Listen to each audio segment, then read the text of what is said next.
Hi guys, welcome back to the channel. Mastodon22 here. Like I said last time, this is exactly, well, this might somehow be uploaded before my second part of UNRD is my last 3 days is up, but I doubt it. So if it's not, then I recorded this literally right after. So want to get this out the road, but just the fact that I don't believe I'll have enough captions for that. I'm only going to record this one, and this one will get its own video, and then Jeff the Killer, obviously. So let's just get into it.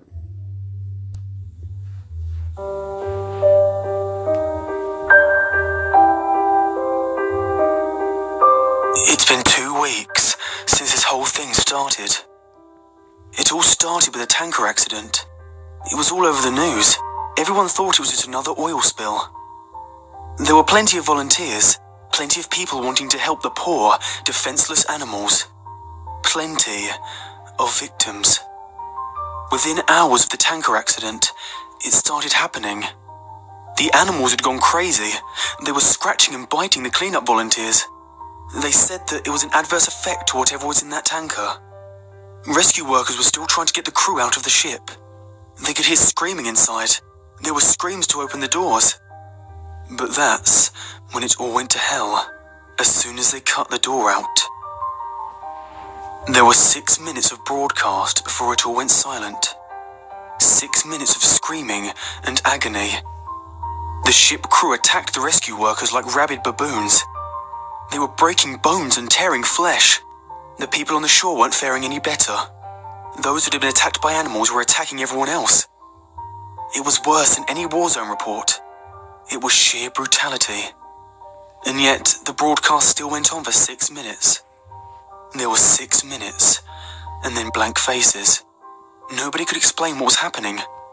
They tried to continue with the regular news, the economy, the weather, and a cute human interest story. But they couldn't make us unsee what we saw.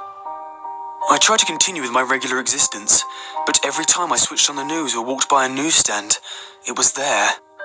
This big mystery. They had some explanations. It was an infection or maybe a brain parasite. But it didn't matter. It wasn't the infection we were afraid of. It was them. 4 days after the initial report, a state of emergency was raised. And yet, we've all seen this before. It's in every zombie movie ever. People didn't know who to trust. People were stockpiling food and weapons. Some tried to flee. But it seems every zombie movie was right. They didn't make it. 3 days later, they arrived in my town. I expected moans, shuffling corpses, and dismemberment. But that's where the movies lied. They ran through the streets, screaming. I remember running to my front door as fast as I could, locking, barricading, and doing anything else to make sure it would stay shut. And then I headed for the window. I was on the 2nd story, and I could see the carnage. They were unstoppable. They were aware. A group of them made their way through a building across the street. They jumped straight through the plate glass window. Even the shards slicing through them made no difference. They just kept coming. My barricade wasn't going to hold. I rushed around my flat, grabbing supplies and jamming them into the most secure room of the flat. I went back for one last look across the street, and I wish I hadn't. In a 2nd story window, my face met one of theirs. They knew where I was. I quickly dashed into the room and locked the door. I don't have any kind of panic room or secure basement, so the safest place I could think of was my bathroom. There were no windows and only one door. It had a lock. I had filled my sink and bathtub full of water so I could stay for a while. I sat there in the dark room with the distant screams in my ears. I began to feel like I may have overreacted. It's been 2 hours and no sign of them. It actually got quieter, and I thought they had moved on. Maybe I could leave the room and go to the kitchen. I could grab some food to wait it out. A crash came from the front door. The sound of someone running full force into the door and knocking down the barricade behind it. There were a couple more crashes before I knew they were inside. There were rapid footsteps moving around the flat. A couple of screams, and then a bang on the wall beside me. My eyes were open to their widest, even in the pitch-black darkness of the room. There was another bang, and then another. They knew I was there, and they knew I was scared. This was a zombie nightmare I'd been expecting from the start. I'd nowhere to run. There was only so much time before they would break in. I sat with my back to the door, hoping my extra weight would make it harder for them to get in. Then, it got worse.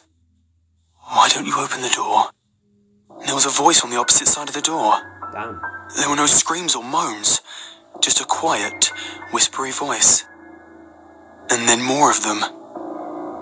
We've come for you. You'll be happier if you open the door. It's not so bad. The whispery voices became a cacophony of noise, trying to persuade me, to break me, to fool me. I had heard that the moaning of the zombies would drive people insane, but this was worse. A siren call. I sat in the darkness and hoped and prayed they get bored. But they don't get bored, and they don't leave. I managed to use the mirror to peek under the door, only to be greeted by horrible unblinking eyes, blood-smeared faces, screams, and more horrible whispers. That was 2 days ago. I don't know what to do anymore. Maybe it won't be so bad.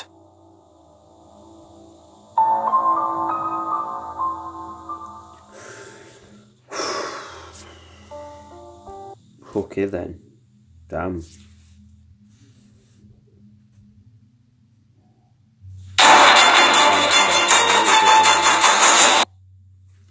Alright, well I'm going to leave that episode here. That was scary, considering it's 6 minutes. So, without further ado, that's it for this episode. Just wanted to make a quick one so it wasn't just a bunch of the same crap over and over again. So see you guys.